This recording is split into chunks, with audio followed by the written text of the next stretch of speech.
안녕하세요. 하늘가족 여러분. 함께 말씀을 통해 하늘 생명과를 맛보는 시간이 되었습니다. 이번 주는 제7과 쉼, 관계, 그리고 치유에 관하여 공부하겠습니다. 먼저 기억절을 함께 읽어볼까요? 창세기 45장 5절 말씀입니다. 시작! 당신들이 나를 이곳에 팔았으므로 근심하지 마소서, 한탄하지 마소서. 하나님이 생명을 구원하시려고 나를 당신들 앞서 보내셨나이다. 이번 주 교과를 통해 함께 배울 단어는 용서입니다. 용서는 지은 죄나 잘못에 대하여 꾸짖거나 벌을 주지 않고 너그럽게 보아주는 것입니다. 그렇다면 이 시간에는 용서의 한자풀이를 통해 구속사적인 의미를 살펴보겠습니다.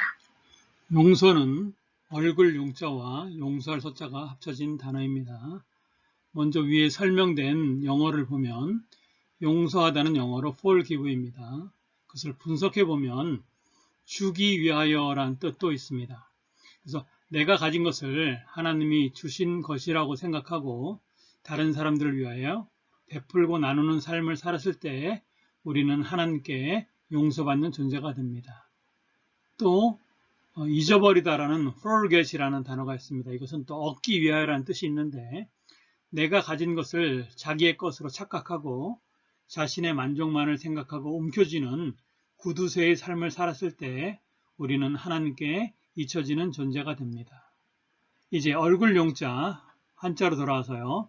얼굴 용자는 그림에서 보는 것처럼 옛날 사람들이 쓰던 모자, 갓이라 그러죠. 갓과 눈과 콧수염과 입을 표현해서 나타난 그림입니다. 그래서 갓 쓰고 웃는 얼굴, 아버지의 얼굴이 이제 생각이 나고요. 상투튼 얼굴로도 볼 수 있습니다. 그 다음에 용서할 서자는 같을 여자와 마음심자가 합쳐졌습니다. 같을 여자는 여자 여자에다 입구자가 합쳐졌는데 누구와 같아지냐면 사단이 뱀으로 변장하여서 하와에게 이야기합니다. 이 선악과를 먹게 되면 하나님과 같게 된다고 말을 했습니다. 거짓말이죠. 그런데 하와가 그것을 판단하지 못하고 그것을 먹게 됐습니다. 사단한테 속아서. 그 다음에 인간은 죽을 수밖에 없는 운명에 처하게 됩니다. 그래서 용서할 서자는 같을 여자와 마음심자가 합쳐졌는데 이것은 용서하다, 자유하게 하다, 놓아주다라는 뜻이 있습니다. 선악과를 먹은 후 죽어서 흙으로 돌아가야 된다는 판결을 받은 죄인 아담과 하와죠. 그 죄인된 아담과 하와가 하나님 아버지께 용서를 바라는 마음을 용서할 서자라고 생각할 수 있습니다. 또 반대로 하나님이신 예수님도 용서받기 원하는 죄인의 마음과 같아져서 우리를 용서하기 위하여 이 땅에 오셨고 우리를 위해서 십자가에 달려 돌아가셨습니다. 그런 뜻이 있었군요. 감사합니다. 한 남자가 조앤을 성폭행한 혐의로 감옥에 갇히게 되었습니다. 그녀가 범인 식별 절차에서 존이라는 남자를 지목한 것입니다. 하지만 DNA 조사를 통해 14년 만에 그가 범인이 아니라는 것이 밝혀졌을 때 비로소 조앤은 자신이 저지른 끔찍한 잘못에 대하여 깨달았습니다.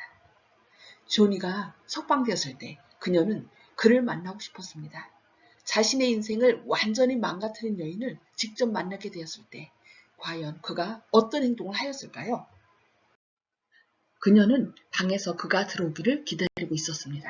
그가 방으로 들어와 마침내 서로 눈을 마주 보았을 때 그녀는 참았던 눈물을 터뜨리고 말았습니다. 그 순간 조니가 제 곁으로 다가와 제 손을 잡고 저를 바라보며 이렇게 이야기했어요. 나는 당신을 용서합니다.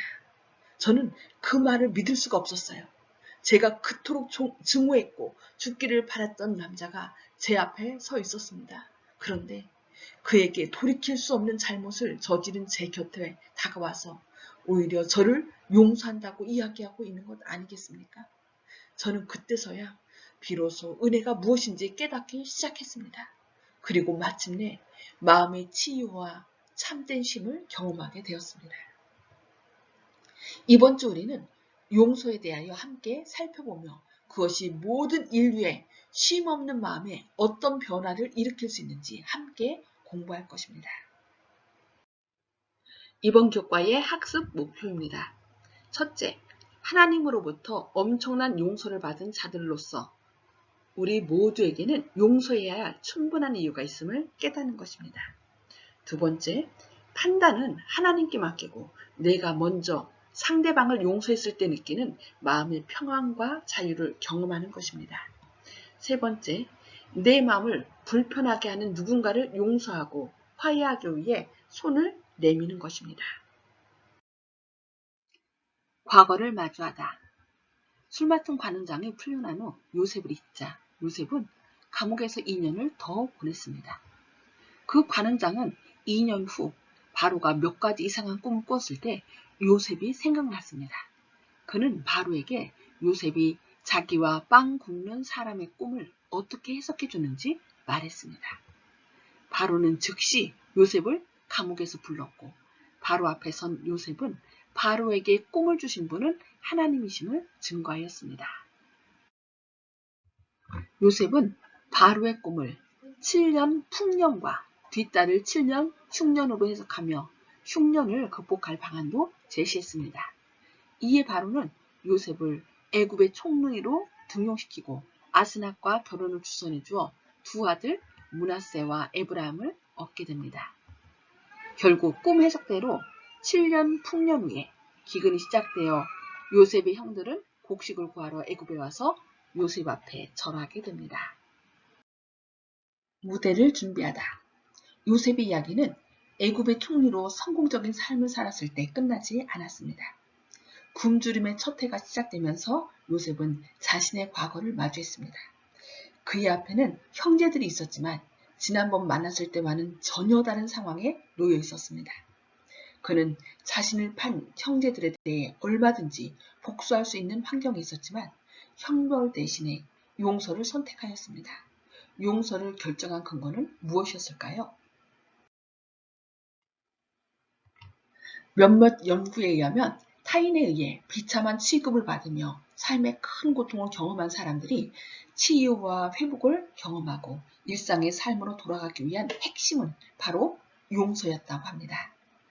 용서의 경험이 없이는 우리는 항상 피해자로 남아있게 됩니다. 용서는 나에게 잘못한 사람과 관련되어 있기보다는 나 자신과의 싸움인 경우가 많습니다. 형들과 만났을 때 요셉은 자신의 정체를 숨김으로 그들의 대화를 듣게 되었고 자신이 노예로 팔 때의 상황과 형들이 죄책감에 시달려 고통당하고 있었다는 것을 알게 되었습니다. 그러나 요셉은 형들이 아직도 시기와 질투 속에 살고 있는지 시험한 후에 자신이 요셉임을 밝히고 두려워하는 형들에게 하나님께서 생명을 구원하시려고 자신을 미리 보내셨다고 말하며 그들을 용서했습니다. 요셉이 형들을 용서한 것은 하나님의 섭리를 이해했기 때문입니다. 우리도 이와 같이 우리를 힘들게 하는 관계의 문제로부터 자유함을 얻고 마음의 참되심을 얻는 방법은 하나님의 섭리를 믿고 하나님께서 주시는 능력으로 상대방을 용서하는 것입니다. 용서하고 잊는다. 요셉의 형들이 회개하지 않았거나 전혀 변하지 않았다면 어떻게 됐을까요? 요셉이 형들을 용서해야 할까요?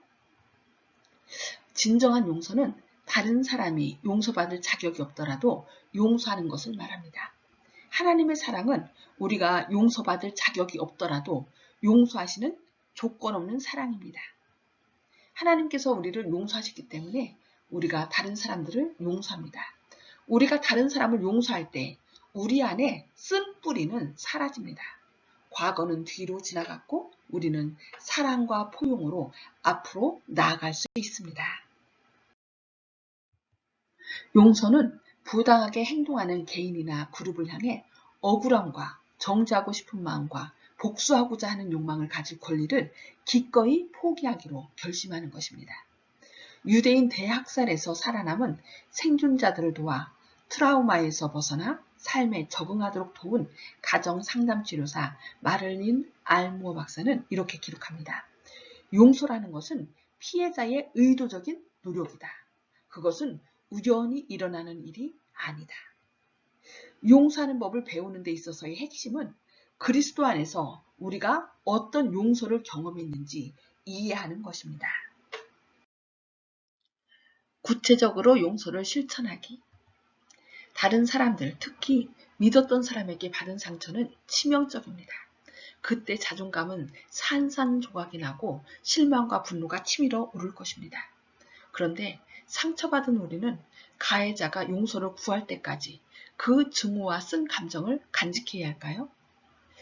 가해자가 용서를 구하지 않는다 할지라도 용서하지 않게 되면 그 증오의 감정은 우리를 괴롭힙니다. 그러나 용서할지 안 할지는 당사자 자신이 결정하는 것임을 기억해야 하겠습니다.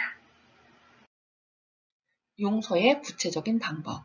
첫째, 상처받았음을 인정하여 주님 앞에 내 사정과 어려움을 있는 그대로 토로하십시오. 많은 사람들이 쿨한 척, 상처받지 않은 것처럼 꼭꼭 감춰두는 경우가 있는데 내가 상처받았음을 인정할 때 주님께서 함께 하실 수 있습니다. 두 번째, 지금 용서를 하십시오. 뒤로 미루지 말고 지금 이 시간에 하시기 바랍니다. 세 번째, 용서하기로 선택하십시오. 내가 그렇게 선택할 때 주께서 능력과 마음을 주십니다. 네 번째, 용서의 근원이신 주께서 용서의 마음과 기회를 주시도록 간구하십시오. 다섯 번째, 주님의 은혜로 용서할 것을 믿고 감사하시기 바랍니다. 이렇게 한 단계 한 단계 내가 주님께 맡길 때 용서의 대가이신 주께서 내 안에서 용서를 가능케 해주실 것입니다. 용서한 후에 얻게 되는 쉼. 마침내 요셉의 가족이 화합하게 되었습니다. 그러나 모든 것이 완벽해 보였어도 완전히 아물지 않은 상처도 있었습니다. 야곱이 죽은 후 요셉의 형들은 또 한 번 후회와 두려움을 느껴 요셉에게 용서를 구했습니다.